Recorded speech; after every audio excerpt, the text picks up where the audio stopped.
Egyptian President Mohamed Mursi has declared a month-long state of emergency in 3 cities on the Suez Canal, where dozens of people have been killed in protests that have swept the nation and deepened a political crisis. Joining us now to look at the crisis in Egypt is Naeem Jinnah. He's the director of the Africa Middle East Center. Naeem, thank you for coming through to us on Beyond Markets. Many people arguing that this is not a surprise. What is a surprise is the rapidness with which Mursi has moved to clamp down by declaring a state of emergency. What is the kind of immediate impact of that decision in terms of getting the opposition to buy into a way for going forward in Egypt, given the fact that they had always predicted that he was going to become repressive at the earliest opportunity? The problem, Karima, is that politics in Egypt is extremely polarized. And I mean, even before the past 2 years, if you go to Egypt and people talk about, of course, outside of the government, 3 tendencies in the opposition: the Islamists, the leftists, and the nationalists. And that's always been the case. And the 3 didn't necessarily get on, didn't talk to each other, etc. And that polarization has carried over into the past 2 years. So Mursi's attempts to try and create a national dialogue, etc., I don't think he's going to have great success because of that. The problem is that I think the opposition believes that they have more support than they actually do. Mursi, I think, also believes he has more support than he actually does, but the fact is that he has a level of support that might be a slight majority, but it's there.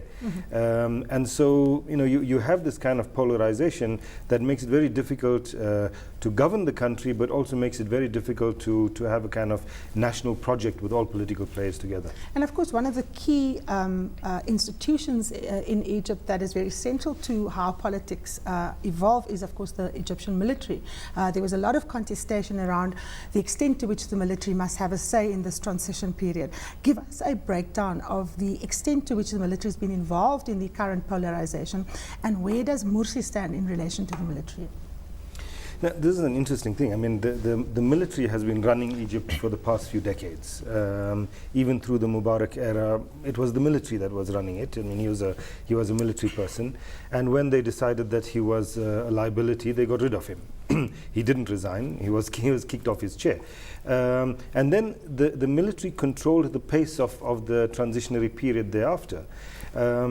After the elections, and supposedly you had a new government, etc., you have, for example, the judiciary that is committed to the old Mubarak era and committed, therefore, to the military as well, and other such forces. What's been happening in this conflict between Mursi and his party and the opposition groups is that both sides, unfortunately, are courting elements of the old regime and courting elements of the military.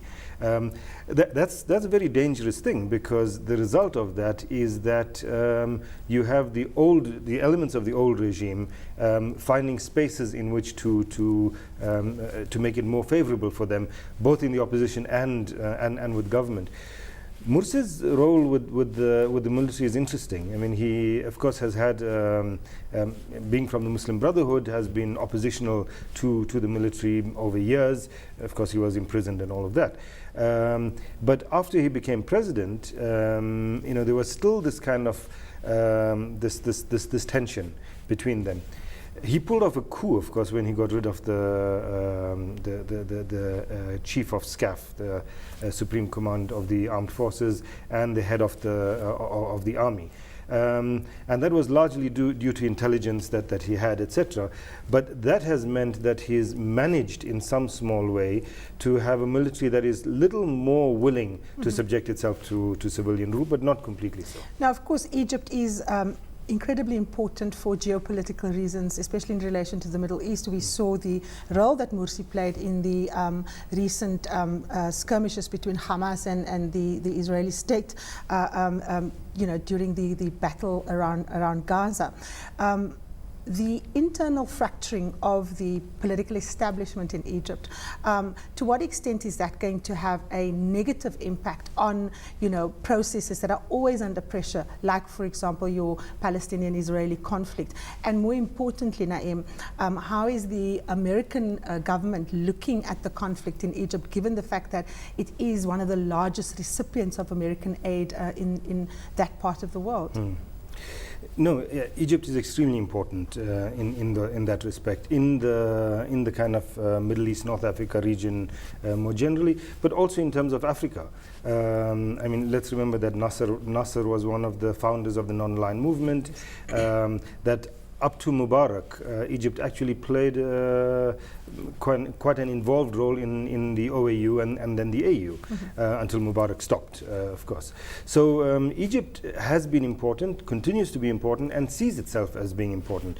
The internal political problems can have quite a serious impact on that, because for one thing, if it becomes self-absorbed, the contribution that Egypt can make, for example, to the African continent might be lost.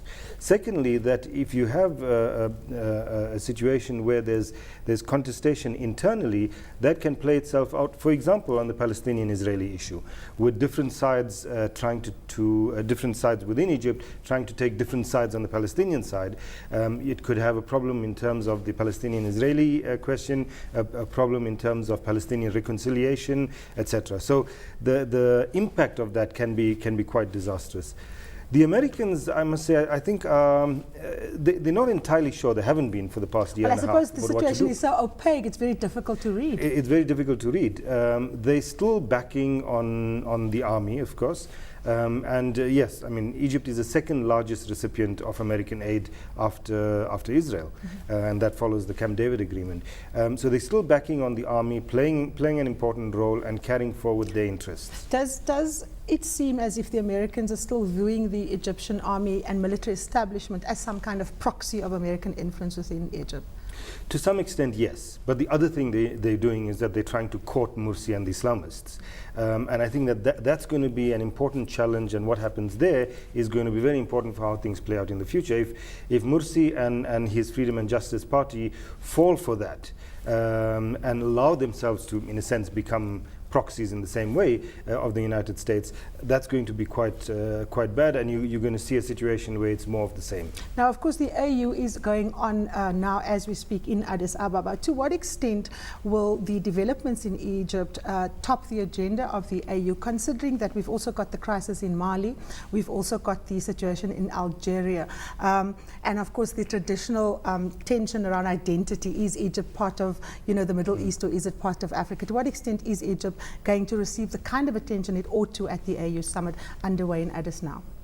I'm not sure that it will. I think that Mali is really the big issue. You have Mali, a situation where you have armed conflict in a very serious way, and foreign military intervention, as well as African forces being mobilized. So that's really going to top the agenda. But that issue of Egypt's identity, again, I think the way that Mursi plays his cards in the coming months is going to be crucial in how the AU and the rest of Africa view Egypt. So he was very smart to attend the previous summit and has been saying the kinds of things about Egypt becoming again part of Africa, etc.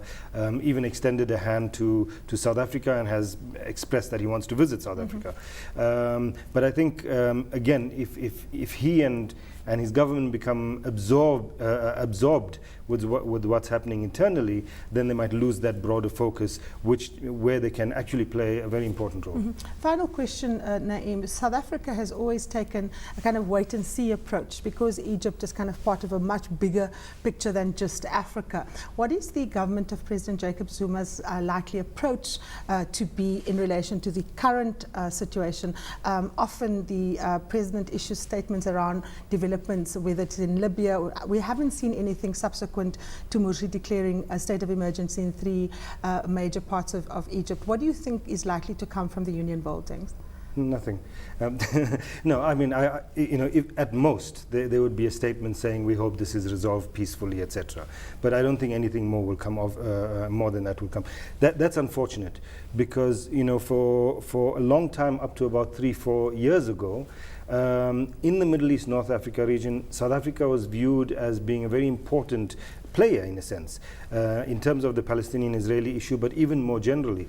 Over the past 3-4 years, that has been lost. No longer do people in the Middle East and North Africa look at South Africa as being important to them. And I think that South Africa needs to try to regain that.